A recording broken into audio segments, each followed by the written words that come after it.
Today was my 35th birthday. I woke up with the usual aches and pains from my chronic illness, which I've had since I was a child. As the CEO of a successful tech startup, I usually hide my pain with work and caffeine, but today felt different and heavier. I decided to visit the private clinic, a place I almost considered a second home. I knew most of the staff by name, but Tom, the young nurse, always stood out to me. Tom was charming, with a quick smile that made many patients, including me, blush. He was also persistent. Today, when I walked into the clinic, he was the first to greet me. "Happy birthday, Elena." Looking great as always, he grinned, his eyes lighting up as he came over to me. "You know you don't have to go through this alone. I'm here for you."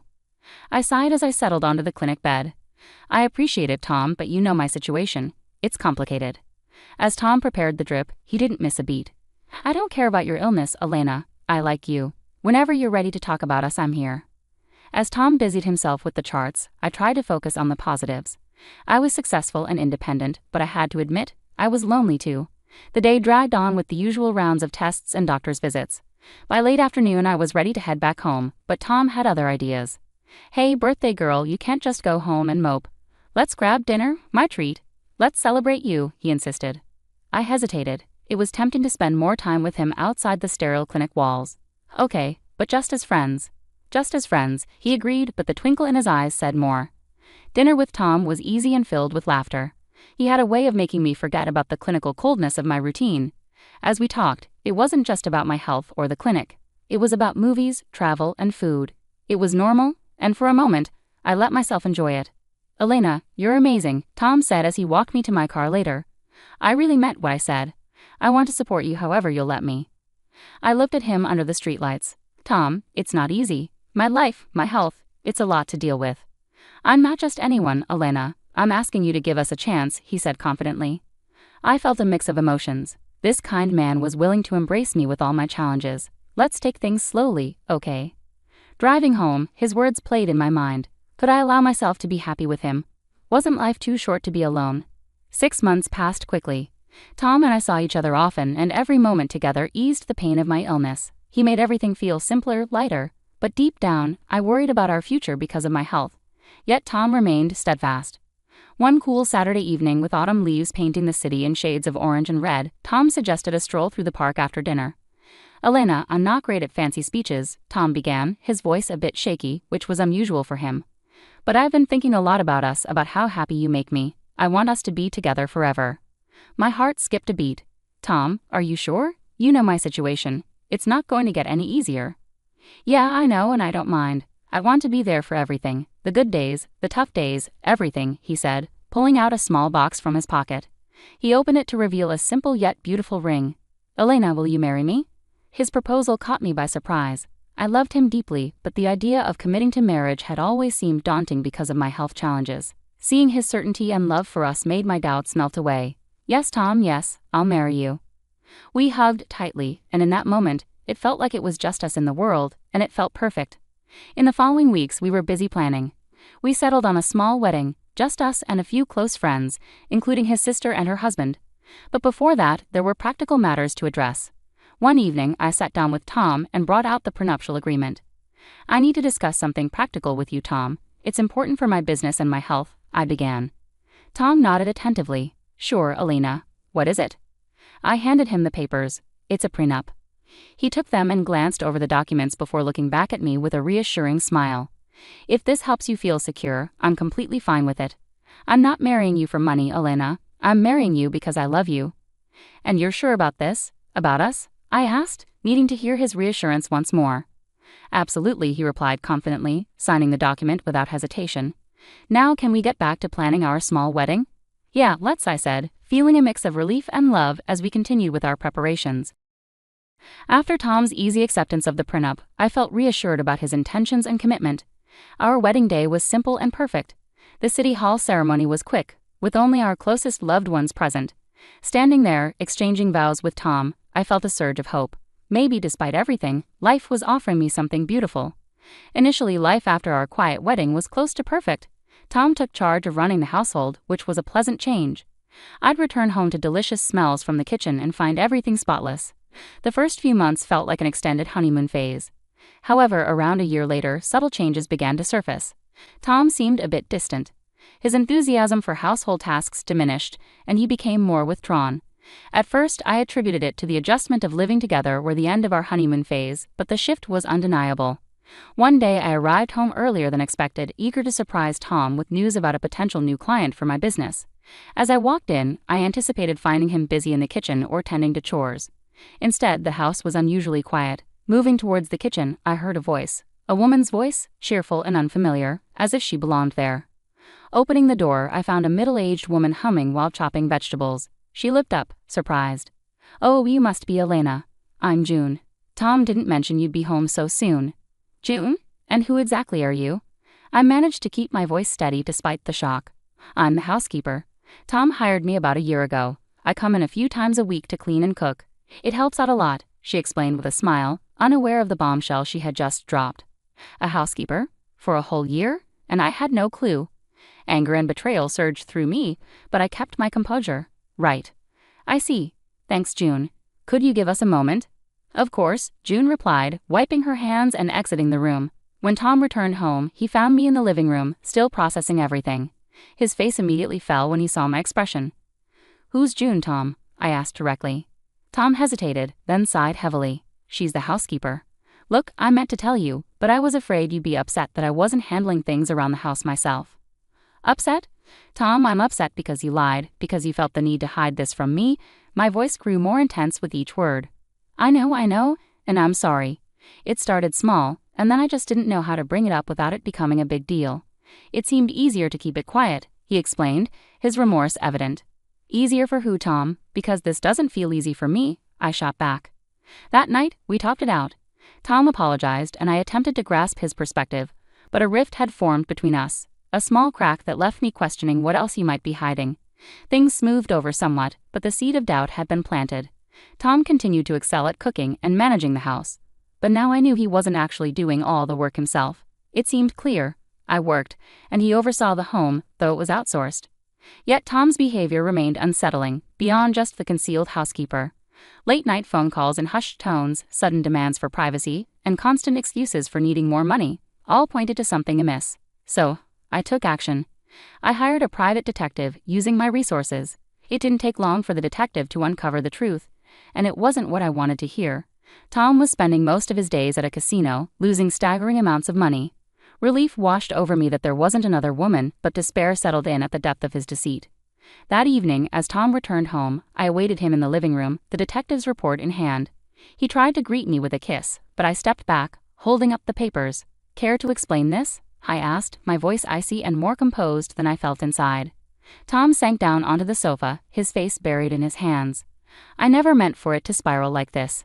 It started small, just a way to relieve stress, but it grew, and I didn't know how to stop." "And you thought lying to me and stealing from me was the answer?" My voice rose, frustration boiling over. "I'm sorry, Elena. I'm so sorry. I need help. I want to quit, I swear. Please help me get out of this mess," Tom pleaded desperately.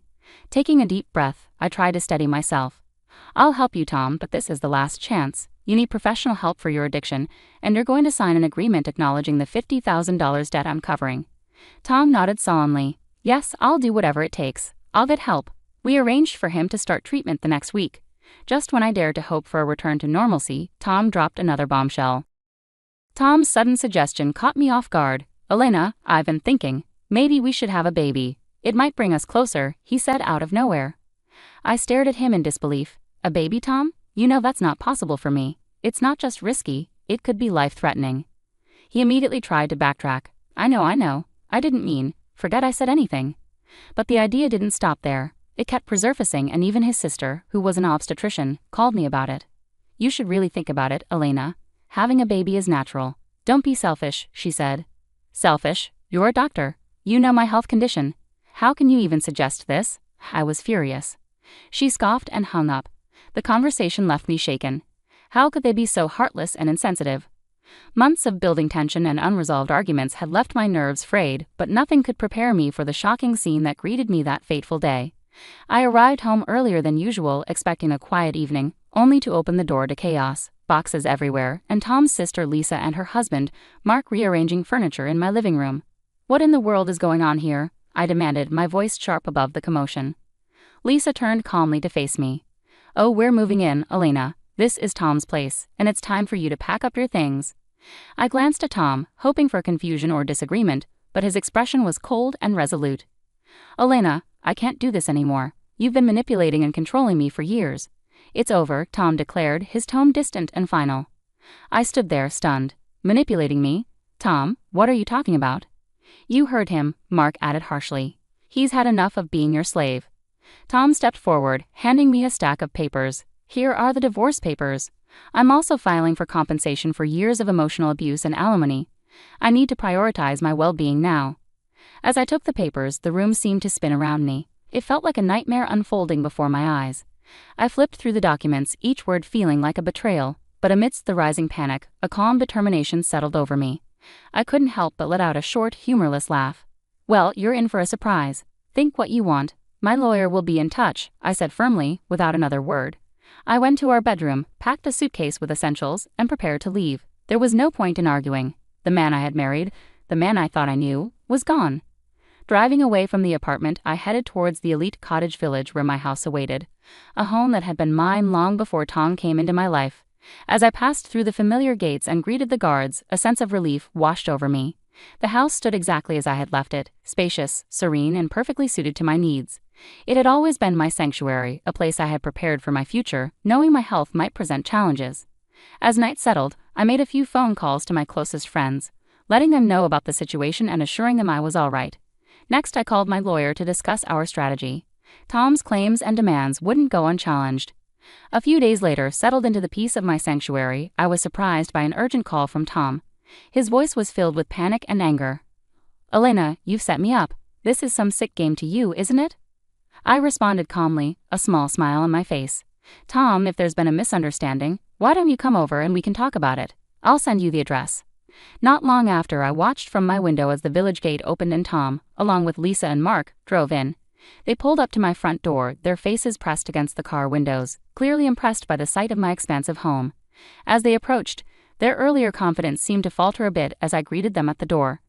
Clearing the silence with a small cough, I offered a polite smile. "Well, what brings you to my humble abode?" Tom, still visibly agitated, blurted out, "Your lawyer called me. He said I have to pay next month's rent for the apartment, $6,000. You never told me it wasn't your apartment." "You never asked about it," I replied calmly. "And if you want to continue living in that apartment, you'll need to pay the rent." Lisa, always quick to seize an opportunity, nudged Tom. "And look at this place. It's stunning." Tom nodded eagerly. "Yeah, why don't you just give us this house instead of that apartment? Otherwise, we'll take legal action and sue you for everything you've got." Their audacity struck me as almost comical, and I couldn't hold back a laugh. "You want to sue me for this house? Tom dear, I bought this house long before you were in the picture. You have no claim to it whatsoever." Their faces flushed with frustration and their voices rose in protest. "You can't just kick us out. We have rights," Tom shouted. "That's where you're mistaken," I stated firmly, picking up the phone. "Security, could you please escort these individuals out? It seems they've made a wrong turn." Shortly thereafter, village security arrived and escorted the trio out. Their protests dwindled as they were led away, leaving a quiet calm that settled over the house like a soothing blanket. After they departed, I sat back down, the earlier laughter replaced by a weary sigh. It was evident that Tom and his sister were grasping at straws, attempting to intimidate me into relinquishing what was rightfully mine. I phoned my lawyer once more, recounting the events of the day's confrontation. "We need to be ready for anything they might throw at us," I asserted, my voice steady with resolve. "Don't worry, Elena. We're prepared for this. They have no legal basis," he reassured me confidently. The day of the court hearing arrived with palpable tension. Walking into the courtroom, my lawyer by my side, I braced myself to confront whatever claims Tom and his family had concocted. The accusations were absurd. Tom alleged that I had exploited him, portraying himself dramatically as my slave. He painted a picture of endless chores and an ungrateful existence under what he described as my tyranny, while his sister Lisa and her husband Mark nodded in agreement, affirming his every word. I fought the urge to roll my eyes at the melodrama. Fortunately, it was soon our turn to present the truth of the matter.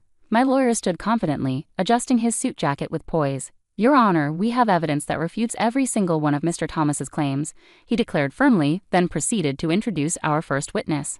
June, the au pair hired by Tom, stepped forward. "I worked in their household, handling all the chores and cooking. Mr. Thomas rarely helped, she testified, supported by employment records and pay stubs that clearly showed Tom's minimal involvement in household duties, contrary to his assertions. Following June's testimony, my lawyer introduced the prenuptial agreement. According to this legally binding document signed by both parties, he continued, pointing to the signatures at the bottom, it explicitly states that in case of divorce, Mr. Elliott is entitled to nothing, no alimony, no compensation. The courtroom fell into a hushed silence as the gravity of the prenuptial agreement settled over everyone present. Tom's complexion paled visibly when my lawyer continued, Mr. Elliott, did you read this document before signing it? Tom hesitated, his voice faltering. Well, I saw the part about what would happen if something happened to Alina, but you didn't read it in its entirety, correct? My lawyer interjected. Yes, but I didn't think. Tom began to explain. You didn't think to read what you were signing? My lawyer pressed, turning back to the judge. Your Honor, we also have evidence of Mr. Elliott's substantial gambling debts, which Mrs. Elliott graciously paid off, and we have a signed acknowledgement from Mr. Elliott himself. As Tom slumped in his seat, the weight of his circumstances seemed to settle upon him. The judge's clear and firm voice cut through the courtroom. After reviewing the evidence and testimonies, this court grants the divorce requested by Mrs. Alina Elliott. Additionally, all claims for compensation and alimony by Mr. Thomas Elliott are denied. Leaving the courtroom, I felt a profound sense of relief, though it was quickly overshadowed by the commotion outside. Lisa was angrily berating Tom, her words sharp and unforgiving. You idiot. All you had to do was get her pregnant and die. Then we could have had it all, but you couldn't even manage that. I paused, stunned by the extent of their betrayal sinking in. They hadn't just wanted money, they had harbored darker intentions. Months passed since the courtroom drama, and I gradually began to reclaim my peace, focusing on my health and business.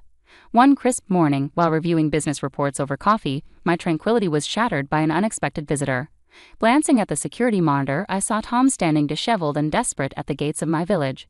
Curious yet cautious, I instructed the guards to let him in, wondering about the sudden appearance. As he approached the front door, I could see the strain etched into Tom's face, the weight of recent hardships evident. He dropped to his knees dramatically as soon as I opened the door. Elena, please, I'm begging you. Take me back. I'll do anything. I'll cook, clean, whatever you want. Just let me stay here, he pleaded, his voice cracking with emotion. I looked down at him, my expression composed yet resolute. Tom, after everything that has happened, why would you think I'd even consider that?